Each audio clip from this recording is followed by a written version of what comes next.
From sleek, powerful cars to off-road supercars you never heard of, join me as I show you some rare and forgotten supercars of the 90s.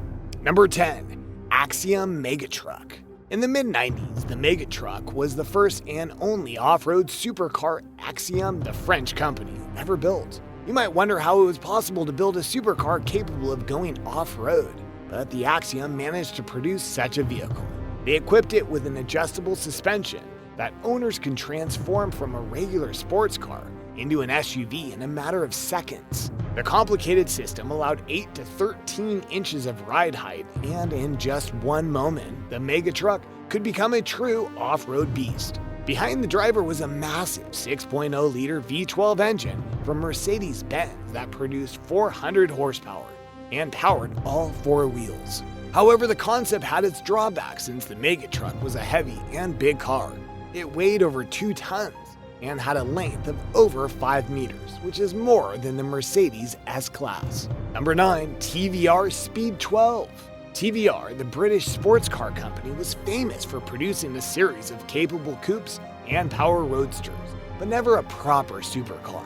So in the late 90s, company management decided to present the ultimate version of their popular Cerebra coupe. They named the Speed 12. The Speed 12 was a brutal, extremely powerful sports car and practically a race car for the street. It had a 7.7-liter V12 engine, producing around 1,000 horsepower, but they never published the exact number. TVR designed the car primarily for racing, but due to the change of rules, its racing career was short and unsuccessful. You almost have to wonder what would have happened if it was allowed to live longer. Sadly, we'll never know. Number 8. Lister Storm. The Lister company was best known as a racing outfit and for preparing racing cars for a number of mainstream manufacturers like Jaguar, Maserati, and Chevrolet. But in the mid-90s, Lister decided to make their own sports car using a highly tuned Jaguar V12 engine. They called the new model the Storm, and it featured a V12 engine producing 550 horsepower.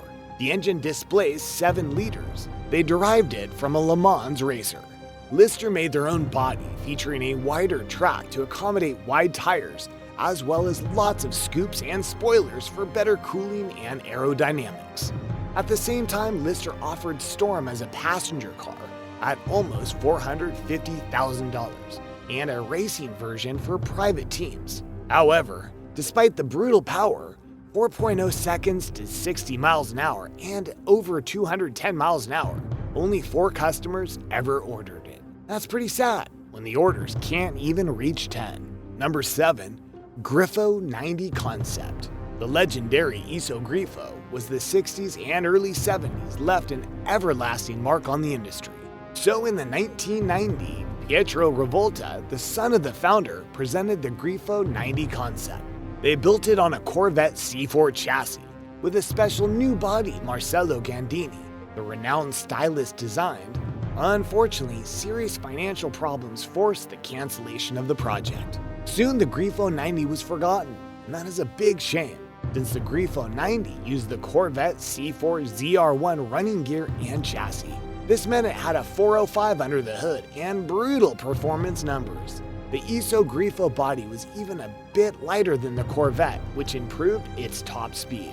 Number 6. Sisetta Morador V16T. When they first offered it in 1988, the Sisetta Morador V16T had the potential to become the next big thing in the world of supercars. This car had it all, including a celebrity endorsement, an Italian background, famous contractors, an exotic name, and the top technology.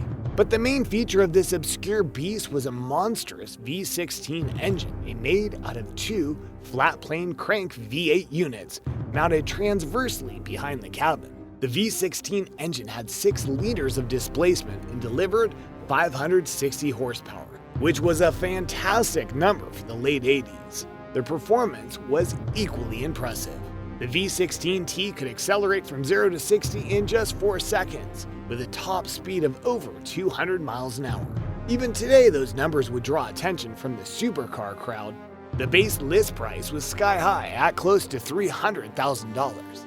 Sadly, they ceased production after only 20 examples, which is why they are a rare sight today. Number 5. Giuliato Aerosa. When they presented it in 1997, the Aerosa was an interesting supercar from a joint venture between the Giuliato Design Company and Lamborghini. Lamborghini did the engineering work and fabrication of the prototype, and the Giuliato did the design and aesthetics, obviously. They sourced the power from Ford in the form of the 4.6-liter Mustang V8, producing around 300 horsepower. Even though the proposed price wasn't so high and the car had respectable figures, the project never advanced beyond the prototype one-off phase, which is never a good sign for car projects. Number 4. Spectre R42. In the early 90s, the British company GT Developments decided to move from their Ford GT40 replica business and enter the sports car game with the R42. They based the design of the R42 on a GT40 space frame chassis using a modern Ford V8 engine. The design was elegant, and the interior featured more appointments than the regular GT40 replica model. They presented the car in 1993, but the market never showed much interest due to its obscure background. Another factor was that the supercar market in the early 90s was suffering from the recession. Number 3. CMC Centinaire. The Automobile Club of Monaco is a powerful institution in the car world, so to celebrate its 100th anniversary, the club decided to construct and build a supercar. They named it the Centinaire, introducing it in 1990. They produced the Centinaire until 1992, during which time they only produced 5 units. The power came from a Lamborghini V12 engine. However, the later versions had the Mercedes 6.0-liter V12 tuned by AMG. Number 2. Tata MTX V8. You probably remember the defunct Czech car Tatra, which produced luxury sedans behind the Iron Curtain.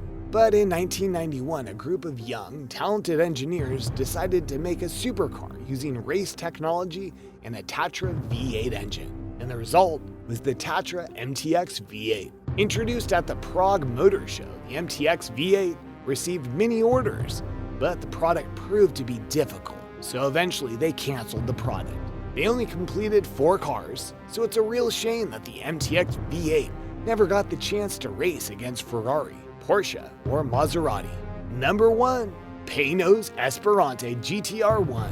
If you're a 90s kid, you probably remember the Panos Esperante GTR1 from those popular cult racing games like Gran Turismo or Midtown Madness. This American supercar was the talk of the racing community in the late 90s. However, despite the promising start, Panos built only a few racing versions and one street-legal example. The technology behind the Esperante was clearly for racing purposes. It had a space frame body structure, lightweight panels, and 2 seats. Also, it had an engine they mounted towards the middle of the car for the best weight distribution. And there you have it, a set of 10 rare and forgotten supercars of the 90s. Which of them do you think didn't get the time and attention it deserved? Have you ever seen one of these yourself? Let me know in the comments below. Be sure to subscribe, and I'll see you next time on the channel.